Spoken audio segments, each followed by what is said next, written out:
que aconteceria se apagássemos o passado das nossas cidades? Porque a cada prédio antigo que é demolido, nós perdemos parte da memória e da história delas.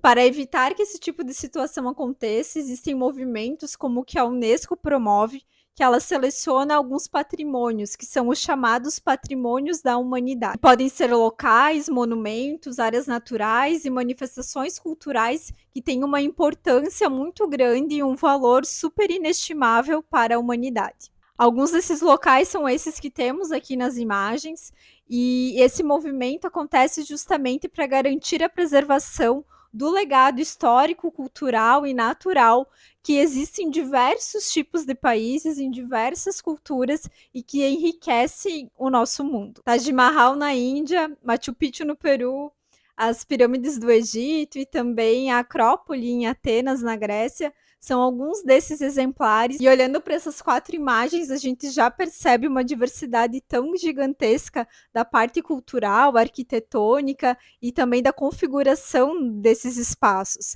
Então, tudo isso é tão importante para a gente realmente preservar e manter vivo alguns elementos da memória, da história que construíram as nossas civilizações. E no Brasil nós temos vários exemplos que fazem parte dessa lista da Unesco, como as ruínas de São Miguel das Missões, no Rio Grande do Sul, o Centro Histórico de Paraty, no Rio de Janeiro, o Conjunto Moderno da Pampulha, em Minas Gerais, e também como recurso natural a Ilha de Fernando de Noronha, em Pernambuco. Cada um desses locais é muito diverso, e se a gente for pensar dentro de cada país, de cada cidade, existe uma diversidade também. No entanto, desde a globalização, se tem uma ideia de se romper com o passado, seja ele colonial, medieval, dependendo do país que a gente está falando, mas para construir uma imagem de cidade moderna, como essas imagens que eu estou trazendo aqui. Então, se construiu essa falsa ideia de que para uma cidade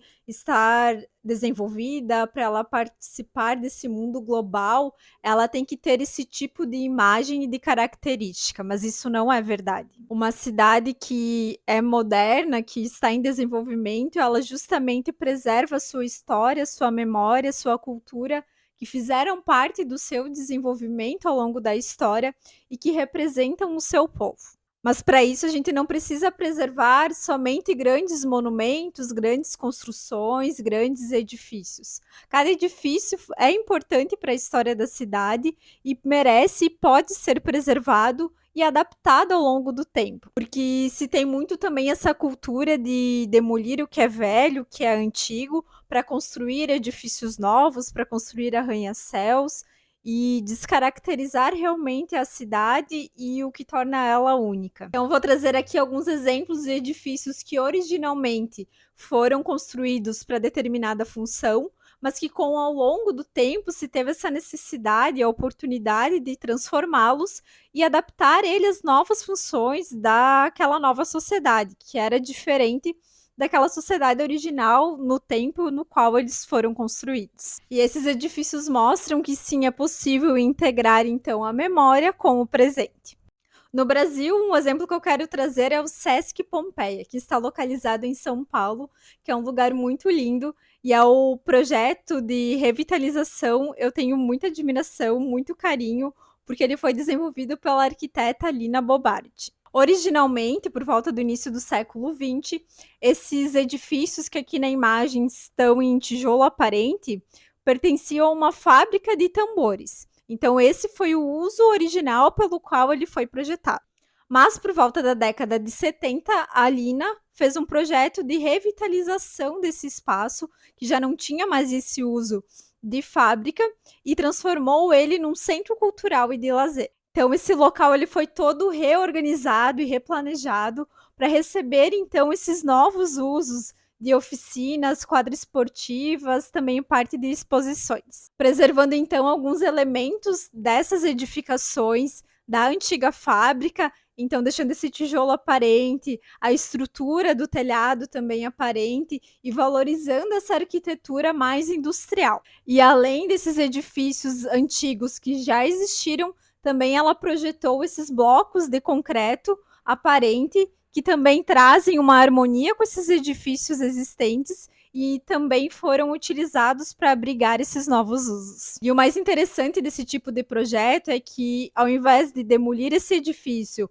ou então ele ficar abandonado e ocioso na cidade, se traz um novo uso para ele e, mais do que isso, se traz a população para dentro desse espaço. Então, nessas imagens fica bem claro como que ele é muito utilizado, então se adaptando a esses novos usos da sociedade, conciliando então de uma forma muito harmônica a memória com o presente. E outro exemplo bem legal que eu trago é a livraria Eu Ateneu, que fica localizada em Buenos Aires, na Argentina. Esse edifício, originalmente, ele foi projetado para ser um teatro e um cinema, no início do século XX, e por volta dos anos 2000, então, ele foi adaptado para ser essa livraria que é muito famosa na cidade.